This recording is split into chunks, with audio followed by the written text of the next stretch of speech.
देखिए, कूलाम का नियम, फिजिक्स एनसीईआरटी बुक के अनुसार क्लास 12 चैप्टर नंबर है वैद्युत तथा क्षेत्र, आवेश तथा क्षेत्र।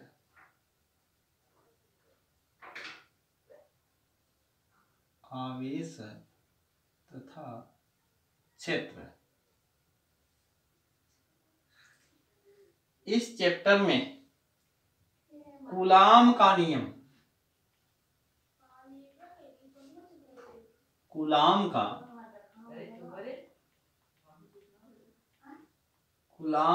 नियम,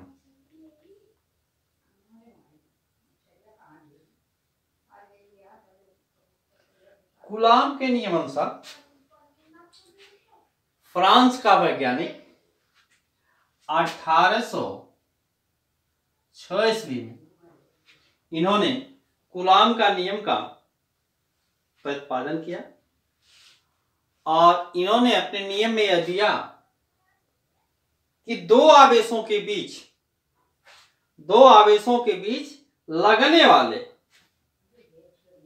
बल के परिणामी गुणनफल को कूलाम कहते हैं।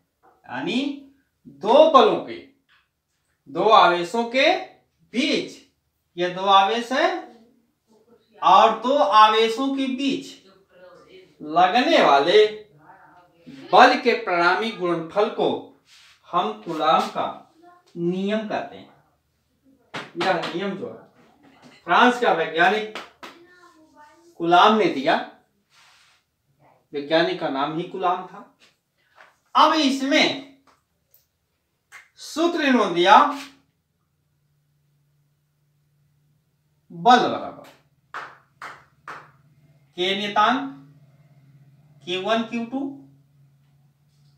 आवेश है ये अपान r स्क्वायर, लंबवत बल क्षेत्र, जिसमें निर्वात में इन्होंने इनके मान F का प्रतीक बल से दिया और दो आवेश Q1 Q2 दो आवेश था और निर्वात में r स्क्वायर, ये निर्वात में काट दिया।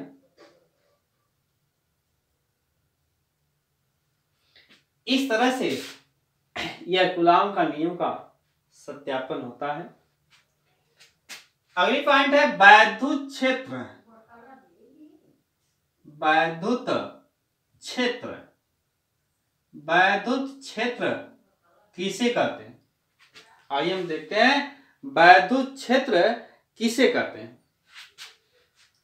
निर्वात में Q मूल बिंदु से, निर्वात में Q मूल बिंदु से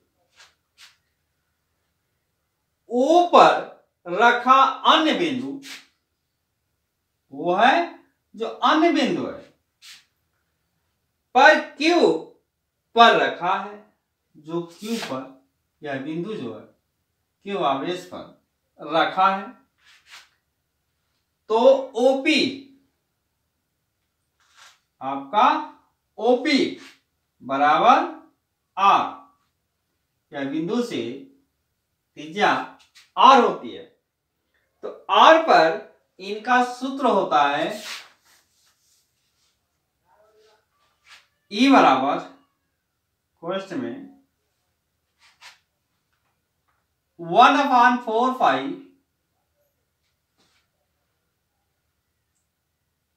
E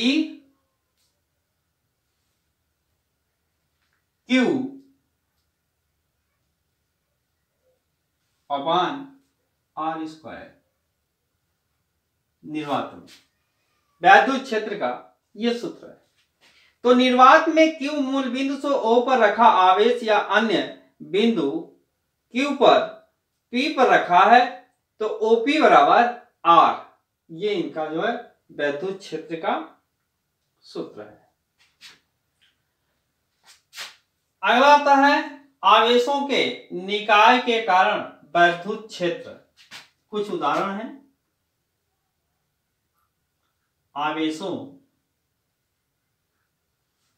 आवेशों के निकाय,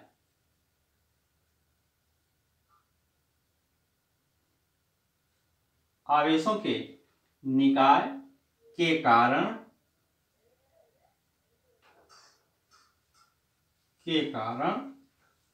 वैद्युत क्षेत्र,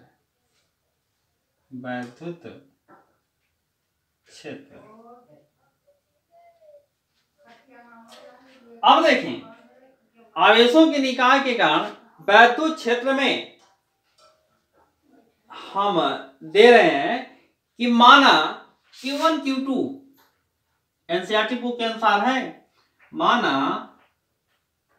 Q1 Q2 Q3 आपके आवेश हैं और इन आवेशों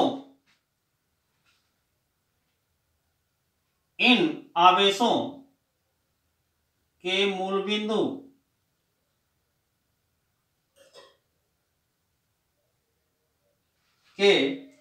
बिंदु O के सापेक्ष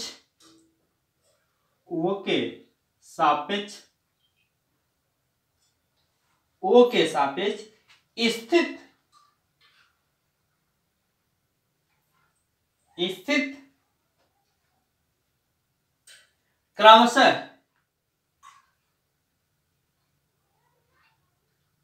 R1 R2 R3 ये 3 बल रेखाएं कार्य कर रही हैं।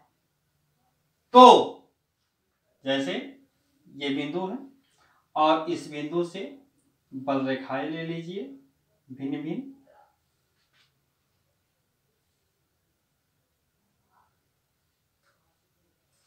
इनका नामांकन है Q1 Q2 Q3 Q4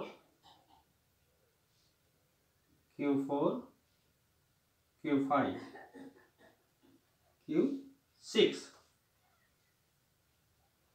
अब इस रेखा पर जो कार्यरत बल हैं आपका R1 R2 R3 R4 R5 R6 ये विद्युत बल रेखाएं कार्य कर रही हैं।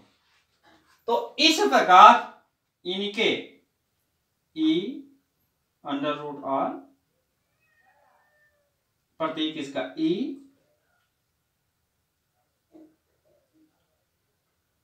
R1 प्लस आपका E1 E2 R2 इसी तरह से प्लस इसी तरह से EN अनंत संख्या R अनंत तक जाते हैं। इस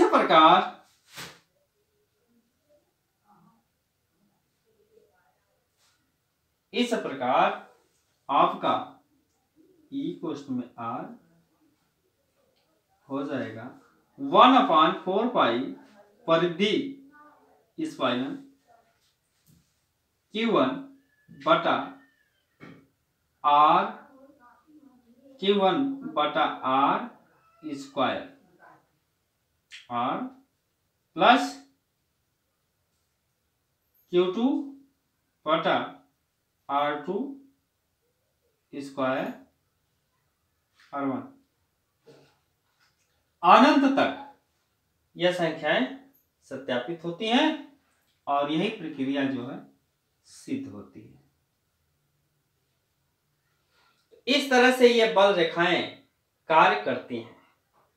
दूसरा है वैद्युत बल रेखाएं, वैद्युत बल रेखाएं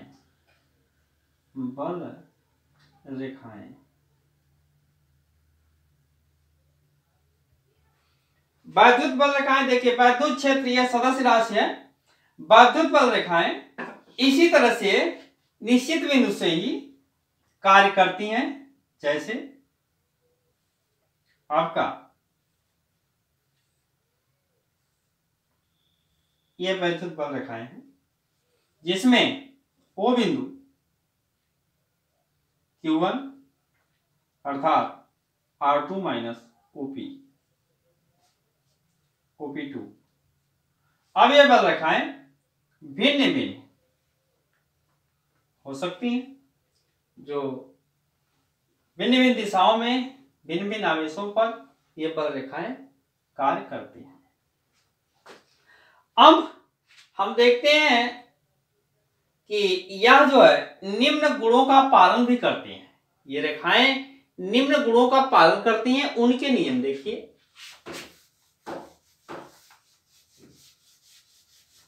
वैद्युत बल रेखाएं निम्न गुणों का पालन करती हैं, यह हम देखते हैं।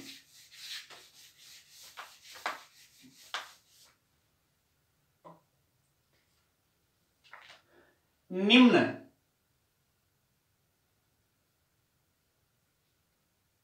गुणों का पालन।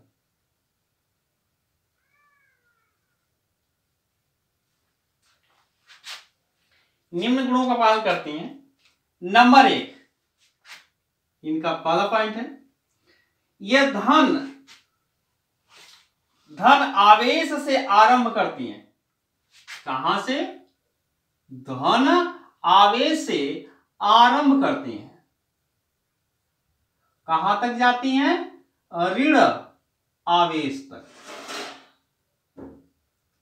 यह धन आवेश से शुरू करती हैं और अंत इनका ऋण आवेश तक होता है, समाप्त होती है। पॉइंट दूसरा, ये क्या है? संतत वक्र माना जाता है। क्या माना जाता है? संतत वक्र रेखाएं माना जाता है। इनको संतत बल रेखाएं मानते हैं। तीसरा, स्थित वैद्युत क्षेत्र रेखाएं, स्थित वैद्युत क्षेत्र रेखाएं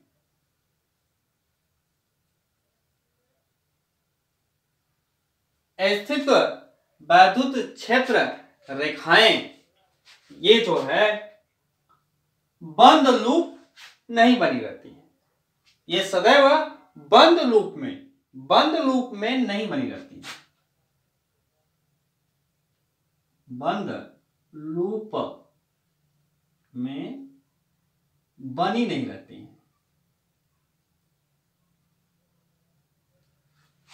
बनी नहीं रहती है। तो इनके जो है ये मोस्ट नियम रहे हैं। अगला स्टेप है वैद्युत फ्लक्स क्या है?